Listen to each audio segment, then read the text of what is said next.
या बातमीपत्राचे प्रायोजक आहेत hotel Vrindavan family restaurant pure veg. आमच्याकडे महाराष्ट्रीयन, पंजाबी, जैन फूड, चायनीज व इतर सर्व प्रकारचे खाद्यपदार्थ उपलब्ध।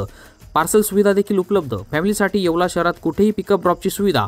बर्थडे, कॉन्फरन्स, शुभकार्य समारंभासाठी हॉल उपलब्ध। आमचा पत्ता hotel Vrindavan family restaurant, Santosh वाता मंदिर शेजारी, मनमाड रोड, येवला 9226 88 36 37। नमस्कार, SK9 येवला न्यूजमध्ये आपलं स्वागत आहे। आणि आता आपण बातमी पाहणार आहोत पारेगाव येथून। पारेगाव येथील खिल्लारे वस्तीवर धामण सापाच्या जोडीला सर्पमित्राने रेस्क्यू केला आहे। सध्या पावसाळ्याचे दिवस सुरू असून सापांच्या बिळांमध्ये पाणी जात असल्यामुळे साप हे नैसर्गिक अधिवासात आता फिरत आहे। आता हे सर्वत्र निदर्शनास येत आहे। विशेष करून सापांच्या मिलनाचा काल देखील असल्यामुळे ग्रामीण भागामध्ये साप दिसण्याचं प्रमाण आता मोठ्या प्रमाणात वाढले आहे। भीतीपोटी अनेक नागरिक या सापांना मारून टाकतात। मात्र यातले काही साप बिनविषारी देखील असतात तर काही विषारी असतात। येवला शहराजवळ असलेल्या पारेगाव येथील खिल्लारे वस्तीवर धामण सापाची जोडी काल रहिवाशांच्या निदर्शनास आली। यावेळी सर्पमित्र दीपक सोनवणे यांना पाचारण करण्यात आले।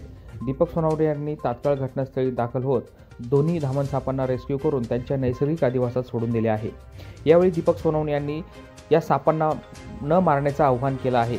संबंधित सर्पमित्रांना त्वरित बोलवावे असे आवाहन देखील दीपक सोनवणे यांनी केलं आहे। SK9 येवला न्यूजच्या स्क्रीनवर आम्ही सर्पमित्र दीपक सोनवणे यांचा नंबर देत आहोत।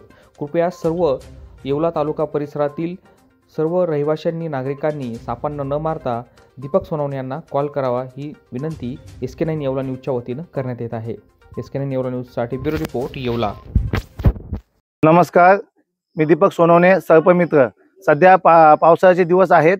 पावसाच्या दिवसामध्ये बिळामध्ये पाणी गेल्याने सर्व सर्प बाहेर येत असतात आणि या सर्पांना शेतकऱ्यांनी व कोणत्या नागरिकांनी मारू नये।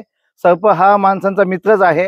यांना वाचवण्याचं काम सर्पमित्र करत असतात आणि सर्प निघाल्यानंतर किंवा कुठे आढळल्यानंतर तात्काळ सर्पमित्राला कॉल करावं। सर्पमित्र येऊन त्याला रेस्क्यू करेल आणि त्याच्या अधिवासात सोडून देईल। सर्प मारणे हा कायद्याने गुन्हा आहे आणि त्यांना शिक्षा पण होऊ शकतो। याची सर्व नागरिकांनी काळजी घ्यावी। या बातमीपत्राचे प्रायोजक आहेत डॉक्टर साताळकर यांचा दातांचा दवाखाना, दंतरोग व मुखरोगावरील उपचार व निदानाचे एकमेव ठिकाण। Root canal, digital X-ray, smiling designing, वेडेवाकडे दात सरळ करणे, मशीनद्वारे दात साफ करणे, लहान मुलांच्या दातावरील सर्व उपचार, आधुनिक सुविधा उपलब्ध। आजच भेट द्या। गाळा number 41, Ambedkar shopping centre, Vinchur road, शिवसृष्टीजवळ, येवला।